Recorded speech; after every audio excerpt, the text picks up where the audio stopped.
Les couleurs de la lumière. Un truc fou, c'est qu'on nous a menti. Depuis qu'on est petit, on nous apprend que les couleurs primaires sont rouge, jaune et bleu. Et qu'avec ça, on peut reconstituer toutes les autres. Alors, cette idée est le fruit de centaines d'années de travail par des peintres qui jouaient avec des pigments. Alors, j'ai rien contre les peintres, et ni contre les pigments d'ailleurs je les aime bien tous les deux, mais quand la science de la lumière a fait sa rencontre avec le monde de l'art, ça a permis de revoir assez fortement ce qu'on pensait savoir, et de mieux comprendre l'univers des couleurs. Alors réfléchissons. En l'absence de lumière, il fait noir. Et le soleil, il nous envoie une lumière blanche. En effet blanc, pas de jaune. La lumière du soleil n'est pas jaune. Ça, c'est seulement ce qu'on voit quand le soleil est plus bas dans le ciel et qu'une bonne partie de sa composante bleue a été diffusée dans l'atmosphère. Si on avait vraiment envie de se griller les yeux et qu'on regardait le soleil quand il est au zénith, on verrait qu'il est blanc. Maintenant, repartons du point de départ. Imaginons qu'il fasse tout noir. Et si on veut ajouter des couleurs, peu à peu, on va voir ce qui va se passer. En fait, si tu regardes en détail ce qui se passe sur un écran de téléphone ou d'ordinateur, tu verras qu'ils parviennent à reconstituer l'ensemble des couleurs qu'on semble connaître à partir de rouge, de bleu et de vert. Alors, réfléchissons un peu. Ton écran de téléphone, par exemple, s'il est éteint, il est tout noir. Mais lorsque l'écran est allumé et fait apparaître une lumière blanche, je t'invite à déposer une goutte d'eau, ou à postillonner, tant qu'à faire, c'est ton téléphone, c'est toi qui fais ce que tu veux. Donc d'avoir des gouttelettes d'eau sur l'écran de ton téléphone.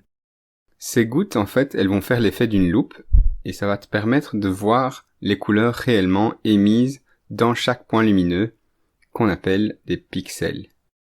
Tu verras en fait que chaque pixel de lumière blanche est en réalité constitué de bleu, vert et rouge. Ton écran crée de la lumière blanche en additionnant de la lumière bleue, verte et rouge. Il fait de la synthèse additive des trois couleurs primaires. Si on représente ça dans ce petit diagramme ici, rouge, vert et bleu, à l'intersection de ces trois couleurs se trouve le blanc. On peut alors aussi se demander, qu'est-ce qu'il y a dans les autres intersections de ce diagramme? Pour ça, je t'invite à regarder maintenant avec moi sur un écran d'ordinateur dans un simple logiciel de traitement de texte. Si ici dans le menu, je choisis de définir une couleur, on peut, me proposer de créer une couleur à partir d'un mélange de rouge, vert et bleu. Et tu vois que si je mets une intensité nulle de chacune de ces couleurs, la couleur qui en résulte là, ce que j'obtiens, c'est du noir. Ça confirme ce qu'on disait avant.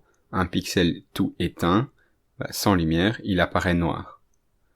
Si je mets par contre une intensité maximale de chaque couleur, ça correspond ici à la valeur d'intensité 255 sur l'échelle de mesure qui est utilisée dans ce logiciel, ça me donnerait une couleur blanche. Mais si je choisis par exemple uniquement un maximum de bleu, donc 255 bleu, et un maximum de rouge, ça me donne non pas du mauve comme on penserait à cause de tous ces foutus cours de peinture quand on était petit, mais ça me donne une sorte de rose vif qu'on appelle le magenta. Et si on mélange du bleu et du vert, ça nous donne un bleu turquoise qu'on appelle le cyan. Et finalement, le plus beau et le plus surprenant pour la fin, si tu mélanges de la lumière verte et de la lumière rouge, ça te donne du jaune. Et c'est pas une blague. Voilà. Et puis, toutes les autres couleurs, en fait, elles peuvent être recombinées avec des doses plus nuancées de ces couleurs-ci. Donc, par exemple, si je mets beaucoup de lumière rouge et environ la moitié de lumière jaune, j'obtiens de l'orange. Si je mets le maximum de bleu et environ la moitié de rouge, j'obtiens du mauve. Et si je mets une dose faible mais égale de chacune des lumières, j'obtiens du gris. Et voilà, juste en combinant ces trois couleurs primaires, rouge, vert, bleu, je peux fabriquer une palette incroyablement riche de couleurs, jusqu'au blanc, qui est en fait l'addition maximale de ces trois lumières. Mais tu vas me dire, mais En peinture, c'est pas comme ça que ça marche. Et en effet, tout ce qu'on vient de décrire maintenant, ça concernait l'ajout de la lumière. Donc avec des écrans d'ordinateur, avec des projecteurs, avec des écrans de téléphone, on part de l'obscurité et on ajoute de la lumière pour former des couleurs. Mais si tu es en pleine journée devant une feuille blanche, tu te retrouves avec un objet qui reflète donc toute la lumière reçue. Et si tu veux former d'autres couleurs sur cette feuille, tu vas devoir mettre des objets qui vont retirer certaines composantes de la lumière blanche. Tu vas faire de la synthèse soustractive de couleurs. Et ici, c'est assez simple. Tu peux recomposer ta large palette de couleurs en considérant que tes couleurs primaires sont maintenant celles que tu obtenais par mélange dans la synthèse additive. Donc ici, dans la synthèse soustractive, les 3 couleurs primaires seront le cyan, le magenta et le jaune. Et c'est d'ailleurs ce que font les imprimantes. Quand on imprime sur du papier, nos imprimantes, elles utilisent 3 cartouches d'encre pour recomposer toutes les couleurs à imprimer. Elles utilisent le noir aussi parce que ce serait quand même plus économique d'avoir une cartouche noire que de à chaque fois rajouter cyan, magenta et jaune chaque fois qu'on veut imprimer en noir. Mais bon. L'encre, en fait, elle agit comme un filtre, en soustrayant des composantes de la lumière blanche pour former des couleurs.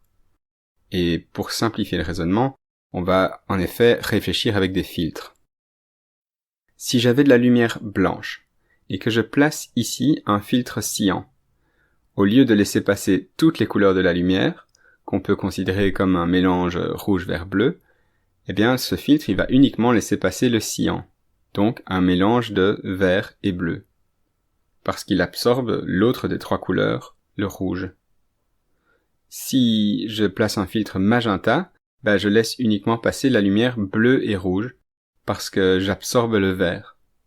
Et si je mets un filtre jaune, je laisse passer uniquement le rouge et le vert, parce que j'ai absorbé le bleu. Donc si je combine plusieurs filtres, je peux comme sélectionner davantage les couleurs de la lumière. Par exemple, si je mets un filtre jaune et un filtre cyan, le jaune veut dire que j'ai absorbé le bleu et laissé passer vert et rouge, tandis que le cyan absorbe le rouge pour laisser passer uniquement vert et bleu. Donc au final, quelle couleur parmi rouge, vert et bleu parvient effectivement à passer ces 2 filtres? C'est le vert. Donc en mettant les filtres jaune et cyan, j'obtiens comme couleur finale du vert. Par le même principe, si je combine un filtre cyan et un filtre magenta, réfléchis, quelle couleur en sortirait? Cyan laisse passer le bleu et le vert, et magenta laisse passer le bleu et le rouge. Donc finalement, en combinant cyan et magenta, la couleur qui en sort est bleu. Et finalement, en combinant des filtres jaune et magenta, jaune ça laisse passer vert et rouge, magenta ça laisse passer bleu et rouge, donc la couleur qui parvient à passer les 2 filtres, c'est le rouge. Eh bien une imprimante, elle va placer des points d'encre qui agissent de la même façon que des filtres. Ils vont absorber certaines composantes de la lumière et en réfléchir d'autres. Et la combinaison de tous ces points de couleur nous donnera l'impression générale de voir la couleur finale. Donc sur un livre, quand quelque chose est imprimé en rouge, en fait on a additionné de l'encre jaune et de l'encre magenta.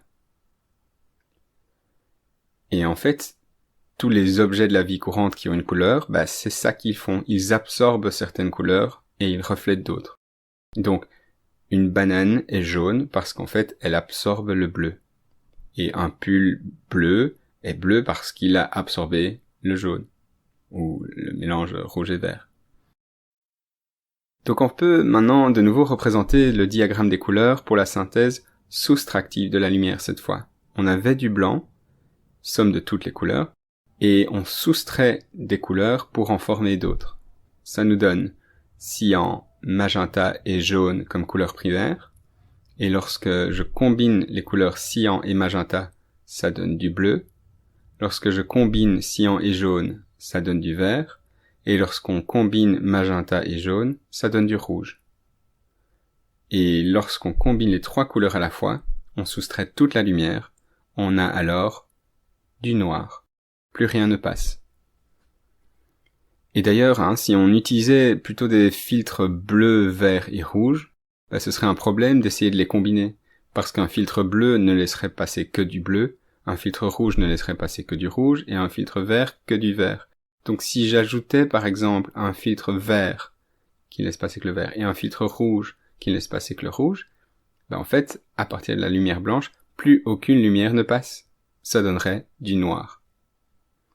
Voilà pour les synthèses additives et soustractives des couleurs. Alors personnellement, il y a un truc que je voudrais ajouter pour conclure, parce que j'ai longtemps eu du mal à le comprendre. C'est pourquoi ? Pourquoi est-ce qu'en ajoutant bleu, rouge et vert, ça permet de créer toutes les autres couleurs ? Qu'est-ce qu'elles ont de si spécial, ces trois couleurs primaires, pour leur donner ce pouvoir magique ? En fait, c'est pas de la magie, et c'est même pas de la physique. Enfin, si, parce que dans le fond, tout est un peu de la physique, non ? Mais non, ici, c'est de la biologie. Je veux t'expliquer ça en 2 mots. La lumière blanche, elle est composée de toutes les couleurs de l'arc-en-ciel. Et dans nos yeux, sur la rétine, se trouvent des récepteurs de lumière. Pour ceux qui perçoivent les couleurs, il y en a 3 sortes. Sans rentrer dans trop de détails, on a des récepteurs qui sont sensibles à cette gamme-ci de couleurs, à cette gamme-ci de couleurs et cette gamme-là. On les appelle les récepteurs rouge, vert et bleu parce que c'est dans ces couleurs-là que se trouvent leurs maxima de sensibilité. Mais tu peux voir qu'il y a un certain recouvrement, ici et là. En fait, de la lumière jaune, du coup, par exemple, elle va à la fois exciter le récepteur de notre œil au rouge et le récepteur au vert. Donc, lorsque ces 2 récepteurs sont excités, notre cerveau comprend « Ah ok, c'est parce que c'est de la lumière jaune que je perçois de l'excitation dans les 2 récepteurs. » Mais regarde, si tu envoies aussi un mélange de lumière rouge et de lumière verte, tu vas aussi exciter ces 2 récepteurs, de la même façon que quand tu envoyais du jaune. Et du coup, notre cerveau se dit de nouveau « Ok, c'est excité dans les 2 récepteurs parce que ça veut dire que c'est de la lumière jaune. » Et c'est pour ça qu'on peut arnaquer notre cerveau. Enfin, c'est pas grave, mais c'est quand même un peu de l'arnaque. On peut arnaquer notre cerveau à croire qu'on voit des couleurs, alors qu'on joue uniquement avec des combinaisons de 3 couleurs de base. Les couleurs primaires de la synthèse additive. Et ça, c'est fou.